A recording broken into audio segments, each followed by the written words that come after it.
एक समय की बात है। एक युवा राजकुमार था जिसका नाम सिद्धार्थ था। वह एक सुखी और समृद्ध जीवन जी रहा था, लेकिन उसे जीवन की सच्चाई का ज्ञान नहीं था। एक दिन वह अपने महल से बाहर निकल गया और उसने पहली बार गरीबी, बीमारी और मृत्यु देखी। उसने महसूस किया कि जीवन में कुछ और है जो वह जानना चाहता है। सिद्धार्थ ने सांसारिक जीवन छोड़ दिया और एक साधु बन गया। वह वर्षों तक ध्यान और साधना में लगा रहा। अंत में उसे ज्ञान की प्राप्ति हुई और वह बुद्ध बन गया। एक दिन एक युवक बुद्ध के पास आया और उससे कहा, मैं बहुत शर्मीला और डरा हुआ हूं। मैं किसी से भी बात नहीं कर सकता और मैं किसी भी नए काम को करने से डरता हूं। क्या आप मुझे बता सकते हैं कि मैं कैसे अपनी शर्म और डर को दूर कर सकता हूं? बुद्ध ने युवक से कहा, शर्म और डर दो अलग अलग चीजें हैं। शर्म एक नकारात्मक भावना है जो हमें खुद को दूसरों से अलग महसूस कराती है।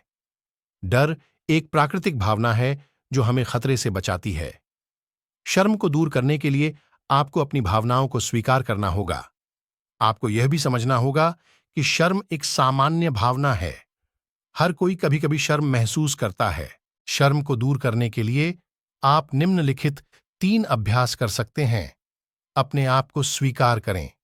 अपनी कमजोरियों और शक्तियों को स्वीकार करें। यह याद रखें कि आप एक अद्वितीय व्यक्ति हैं और आपके पास अपने व्यक्तित्व की अपनी अनूठी विशेषताएं हैं। अपने विचारों और भावनाओं पर ध्यान दें। जब आप शर्म महसूस करें तो अपने विचारों और भावनाओं पर ध्यान दें। समझने की कोशिश करें कि आप क्यों शर्म महसूस कर रहे हैं। अपने विचारों और भावनाओं को बदलें। अपने विचारों और भावनाओं को बदलने के लिए आपको कुछ समय और प्रयास की आवश्यकता होगी, लेकिन याद रखें कि यह संभव है। डर को दूर करने के लिए आपको अपने डर का सामना करना होगा। अपने डर के बारे में सोचें और फिर अपने डर का सामना करने के लिए एक योजना बनाएं। धीरे धीरे अपने डर का सामना करके आप उन्हें कमजोर कर सकते हैं। डर को दूर करने के लिए आप निम्नलिखित 3 अभ्यास कर सकते हैं। अपने डर का सामना करें। अपने डर का सामना करने से डर कम होता है। अपने डर के बारे में सोचें। अपने डर के बारे में सोचें और समझें कि आप क्यों डरते हैं। अपने डर पर काबू पाने के लिए एक योजना बनाएं। अपने डर पर काबू पाने के लिए एक योजना बनाएं और फिर उसे लागू करें। मैं आपको आश्वासन देता हूं कि यदि आप इन अभ्यासों का अभ्यास करते हैं तो आप अपनी शर्म और डर को दूर कर सकते हैं।